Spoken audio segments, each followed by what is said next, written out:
Bismillahirrahmanirrahim. Assalamualaikum warahmatullahi wabarakatuh. Waalaikumsalam warahmatullahi wabarakatuh. Bismillahirrahmanirrahim. Alhamdulillahi rabbil alamin. Wassalatu wassalamu ala ashrafil mursalin, imamil muttaqin, sayyidil ghurril muhajjalin, wa ala alihi wa ashabihil mujahidin at-tahirin, amma ba'du. Saudara-saudara kaum muslimin rahimakumullah. Satu hari ketika seorang ulama besar bernama Al-Imam Al-Faqih Abu Lais tengah berjalan-jalan di dekat kota Basrah, berkelumpulah sekelompok orang di dekat beliau. Mereka datang mengajukan satu pertanyaan. Imam, kami ingin bertanya. Di dalam Al-Quran itu Allah Subhanahu wa ta'ala menjelaskan, Ud'uni astajib lakum. Berdoalah kepadaku, aku akan jawab doamu. Mintalah kepadaku, aku kabulkan permintaanmu. Itu dan begitu janji Allah di dalam Al-Quran. Kami, kata orang-orang tadi, sudah lama berdoa kepada Allah. Tapi kenapa sampai sekarang doa kami ini belum dikabulkan? Katanya, Ud'uni astajib lakum. Kalau kamu berdoa, aku jawab, aku penuhi, aku kabulkan doamu. Itu janji Allah. Kami sudah lama berdoa pagi, sore, siang, malam. Nyatanya sampai sekarang doa kami belum dikabul-kabulkan. Ini bagaimana? Apa ayat Quran salah? Apa Tuhan lagi lempengan gak denger? Apa doa kami yang terbalik? Kelihatannya sepele saja ini. Doa tidak didengar oleh Allah. Permohonan tidak dijawab, tidak dikabulkan oleh Allah. Tapi sebenarnya kalau kita mau merenung, kemalangan apa yang paling besar dalam kehidupan ini? Selain daripada kalau permohonan dan doa kita sudah tidak dihiraukan oleh Allah. Artinya hidup sudah tidak diopeni oleh Allah. Jangankan Allah, saudara-saudara, kita nggak diopeni sama mertua saja bingung. Ini mertua diem aja, kalau saya salah apa salahnya, kalau ada yang dikepengenin apa kepengenannya, boyak ngomong kenapa diem begitu. Ini tidak diopeni oleh Allah. Kemalangan apa yang lebih malang selain daripada kalau doa sudah tidak didengar oleh Allah.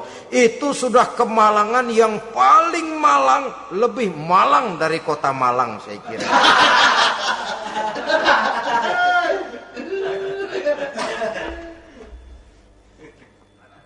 Menghadapi pertanyaan ini, Imam Al-Faqih Abu Lais senyum.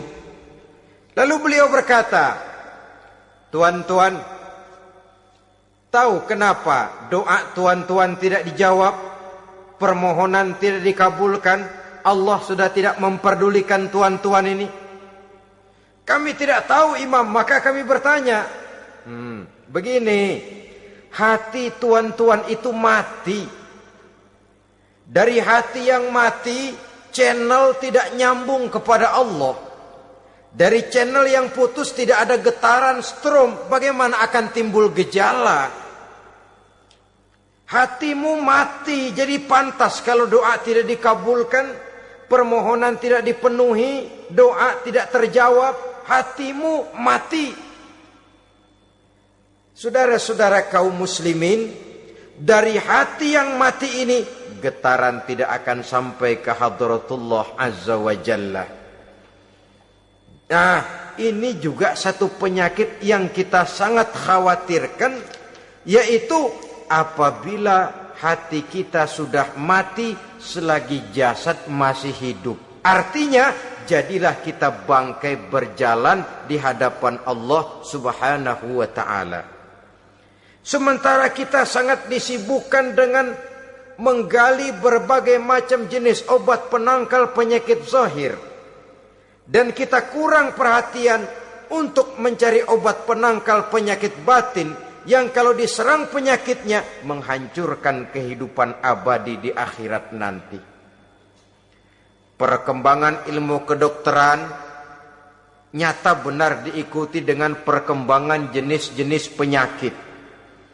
Makin maju ilmu kedokteran, makin modern penyakit. Ngerti juga rupanya itu penyakit. Dulu kita tidak kenal yang namanya AIDS. Kita tidak tahu yang namanya liver. Kita tidak kenal yang namanya stres. Paling yang banyak cika, masuk angin, dan sebagainya. Tapi baiklah, penyakit-penyakit batin yang menyebabkan hati menjadi mati, dan dari hati yang mati, doa tidak naik, tidak didengarkan oleh Allah Subhanahu wa ta'ala. Nah, kata orang-orang tadi, yang menyebabkan hati kami mati ini apa, Imam? Beliau menjawab, pertama, araftumullaha wa lam tu'tuhu haqqahu. Yang menyebabkan hatimu jadi mati, pertama, kamu kenal benar kepada Allah, tapi haknya untuk disembah, kewajibanmu untuk menyembah, tidak pernah kamu laksanakan. Bagaimana Allah tidak akan jauh dari kita kalau kita tidak akan mengadakan pendekatan kepadanya. Dan pendekatan kepada Allah hanya bisa kita tempuh melalui jalur kegiatan ritual ibadah. Allah akan terlalu jauh apabila kita hanya membicarakannya lewat filsafat dan renungan yang mendalam. Tapi Allah akan dekat dan terasa hadir dalam hidup apabila kita dekati ia dengan pelaksanaan ibadah kepadanya. Kamu kenal Allah, tapi hakmu untuk menyembah, kewajibanmu untuk menyembah, haknya untuk disembah, tidak pernah kamu laksanakan. Kalau soal Allah kita kenal bukan main. Bahkan tidak hanya kita mengajarkan kenal juga kepada anak-anak kita. Kalau ditanya siapa pencipta matahari, bulan dan bintang? Allah. Siapa pencipta lautan, gunung, hutan belantara dan sungai-sungai? Allah. Siapa pencipta bumi, matahari dan sebagainya? Allah. Sembahyang apa enggak? Bagaimana nanti?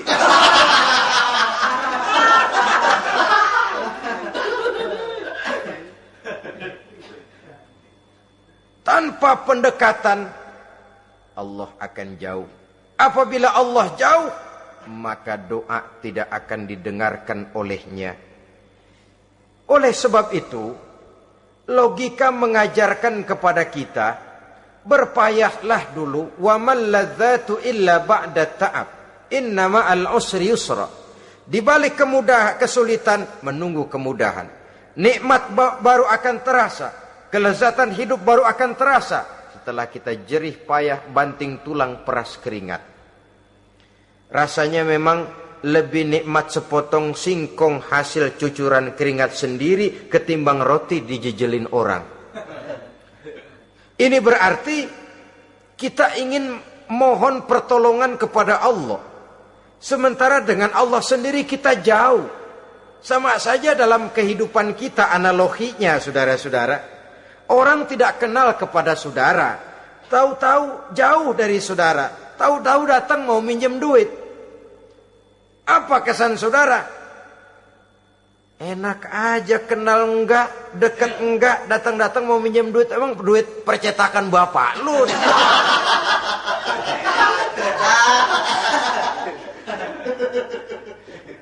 Sedangkan yang kita kenal, sedangkan yang kita bertemu tiap hari, sedangkan yang sering datang ke tempat kita, kalau satu saat dia pinjam duit, toh kita kadang-kadang masih mikir.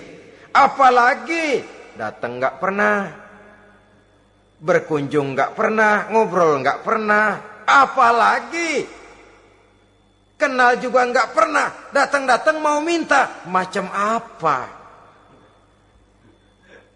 Datang nemuin Tuhan setahun 2 kali, Idul Fitri, doang Idul Adha. Doa cerewet banget,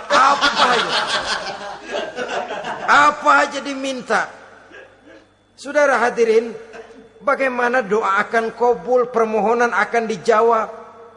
Jikalau kita jauh dari Allah, kita kenal Allah, haknya untuk disembah, kewajibannya untuk menyembah, tidak pernah kita laksanakan. Itu yang menyebabkan hati kita lalu menjadi mati. Padahal mengenal Allah, setelah mengenalnya, mengadakan pendekatan kepadanya melalui ritual ibadah yang dicontohkan oleh Rasulullah Sallallahu Alaihi Wasallam. Ini hal pertama yang menyebabkan hati jadi mati. Kamu terlalu kenal Allah tapi tidak pernah menyembah kepadanya. Sama aja orang kerja kagak, habis bulan mau minta gaji.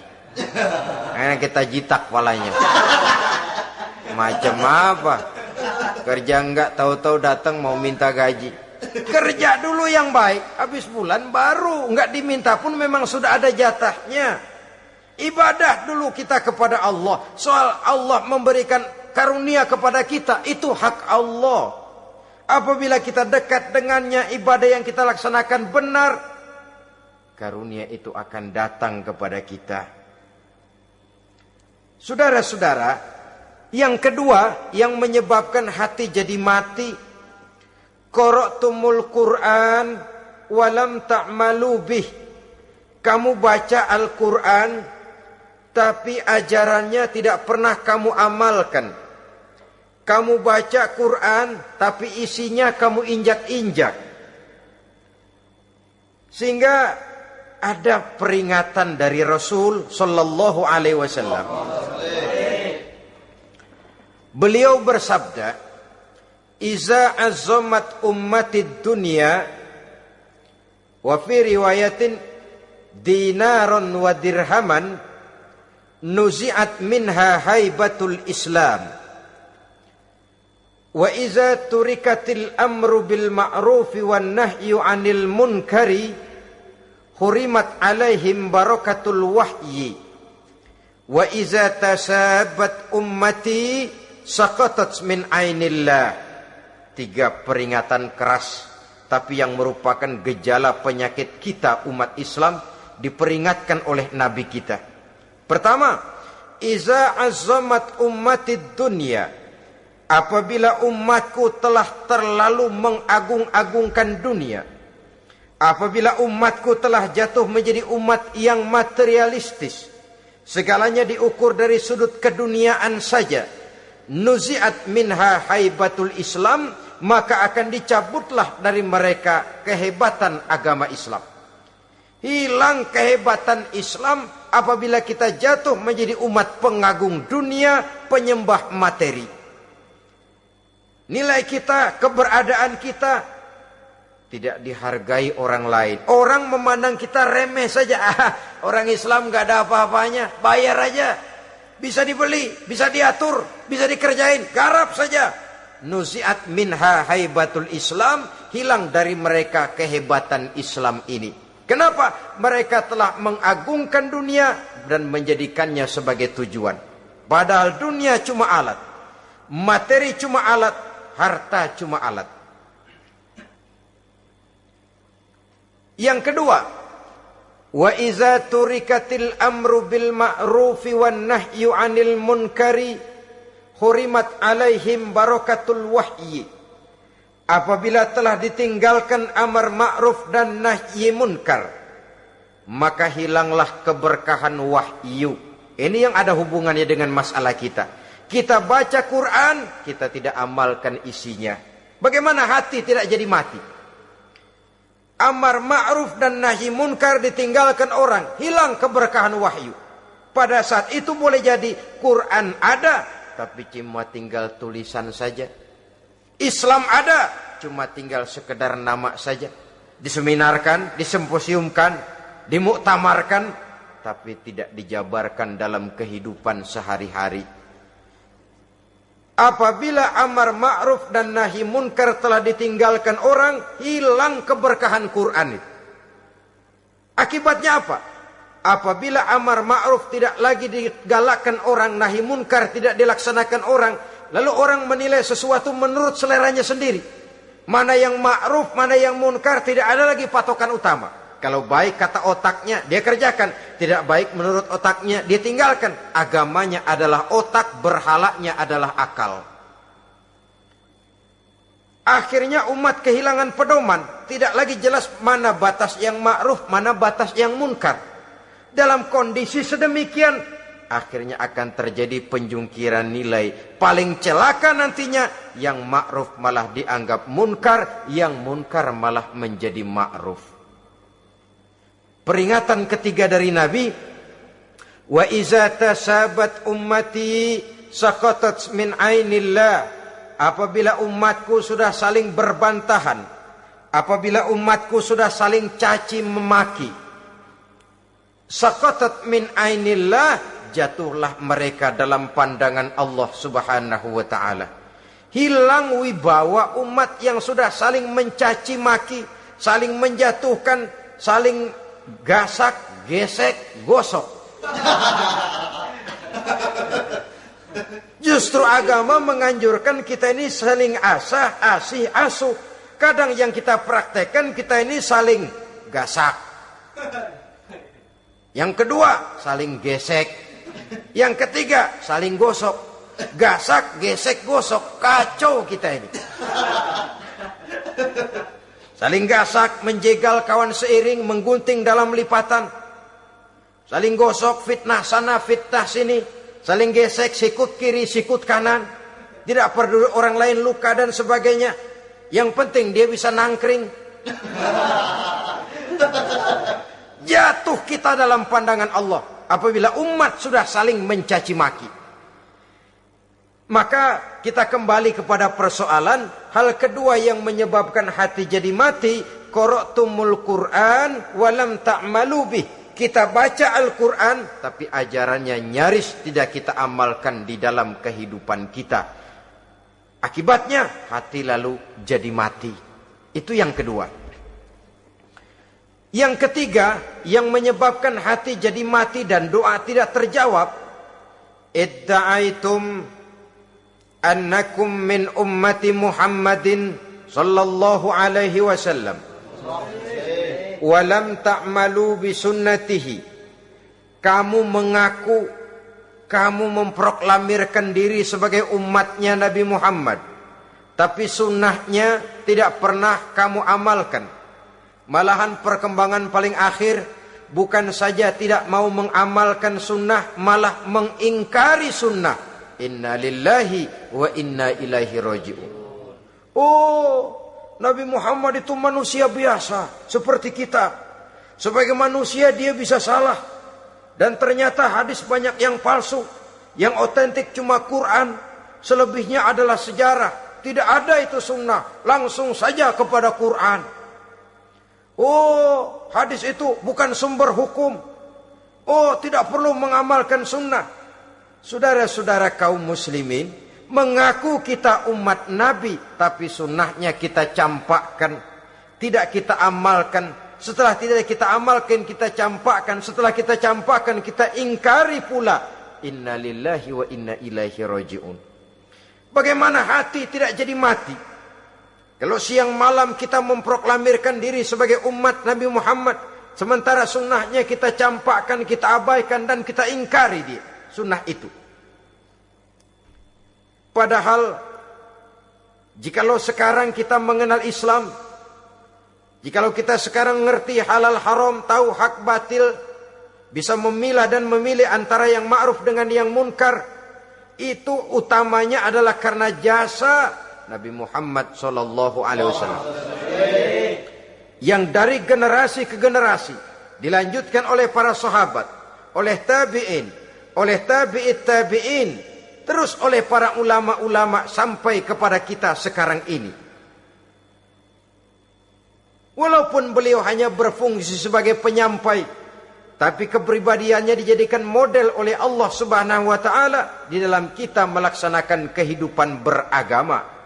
Bahwa beliau manusia seperti kita, memang dalam arti unsur biologisnya ya manusia, punya darah, punya daging, punya hati, punya perasaan, bisa sedih, bisa gembira. Tetapi beliau itu termasuk basyarun la kal basyar, manusia yang tidak seperti manusia pada umumnya, punya spesifik, dan itu wajar sebagai seorang rasul pilihan Allah, apalagi merupakan rasul pilihan dari sekian puluh pilihan. Bahwa jamrud itu batu memang, tapi nilainya kan berbeda dengan batu kolar. Satu truk batu kolar dengan barangkali segenggam batu jamrud, nilainya tentu jauh lebih mahal batu jamrud. Kalau soal batunya, sama batunya, tapi nilainya berbeda karena esensinya berbeda. Kita manusia, Nabi Muhammad juga manusia, sama manusianya memang, tapi kualitasnya, nilainya tentu jauh panggang daripada api. Itu sebabnya Allah menjadikan beliau sebagai model. Laqad kana lakum fi rasulillahi uswatun hasanah. Di dalam diri Rasul itu terdapat contoh teladan yang sangat baik bagi kita. Oleh karenanya, pada pertemuan kali ini, apabila kita konsekuen mengaku umat Nabi Muhammad, marilah konsekuen juga menegakkan sunnahnya. 3. Yang keempat, yang menyebabkan hati jadi mati dan doa tidak terjawab, akaltum ni'mata rabbikum walam tashkurulah. Tiap hari kamu makan nikmat Tuhanmu, tapi kamu tidak pernah mau bersyukur kepadanya, kepada Allah Subhanahu wa ta'ala. Nikmat Tuhan kita doyan banget. Tidak pernah sehari dan sesaat pun terlepas diri dan hidup ini dari nikmat-nikmat yang diberikan Allah.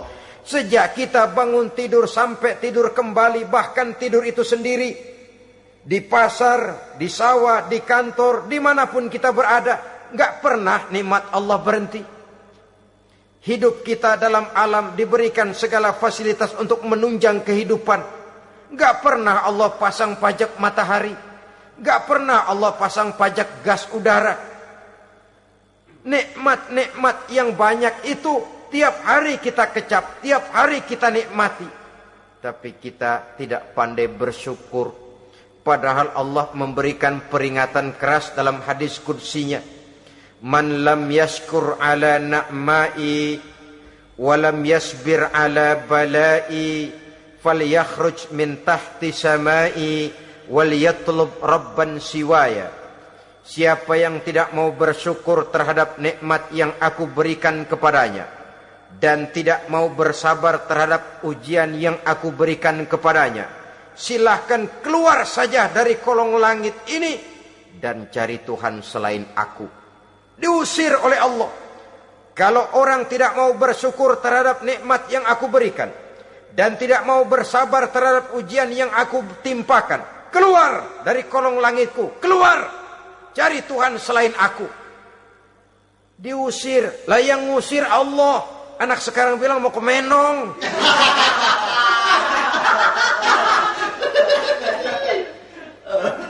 Kalau diusir kita dari Jakarta, masih bisa pindah ke Bandung.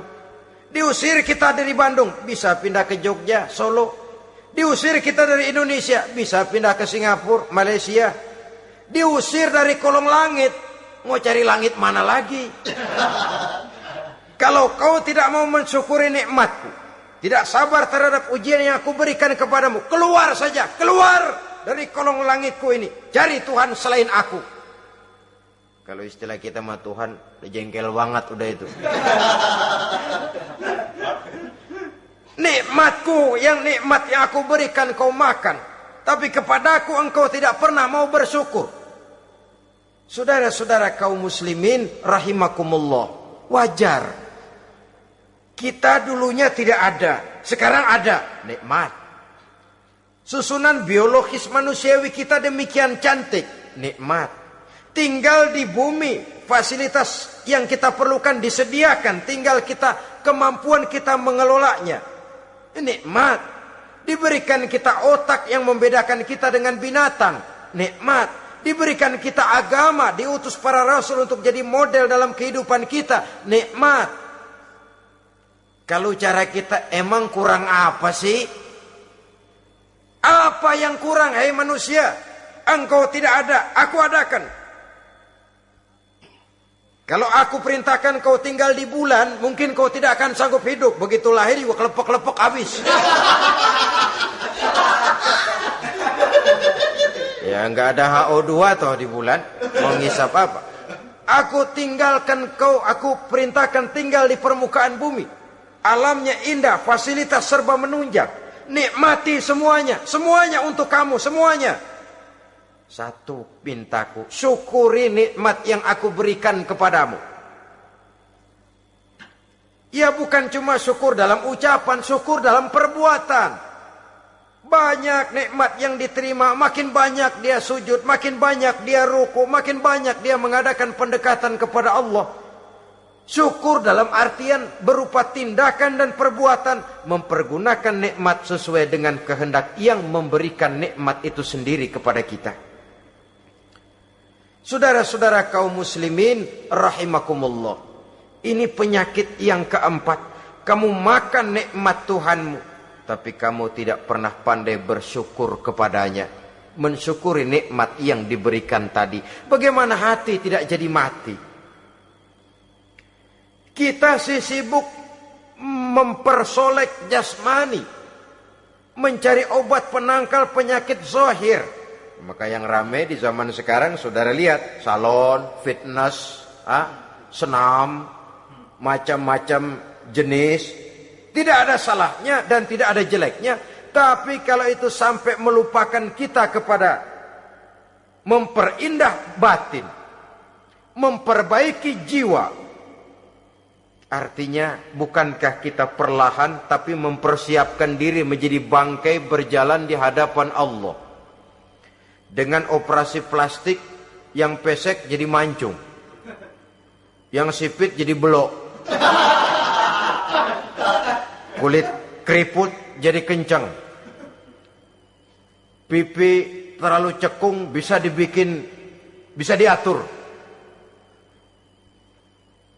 Saudara-saudara, tapi kalau hati yang rusak, jiwa yang rusak, kemana lagi kita akan berobat kalau bukan kepada agama? Maka hati itu jadi mati apabila kita selalu memakan nikmat Allah dan tidak pandai mensyukuri nikmat itu. Dari hati yang mati tidak akan ada getarannya. Oleh sebab itu doa tidak terjawab.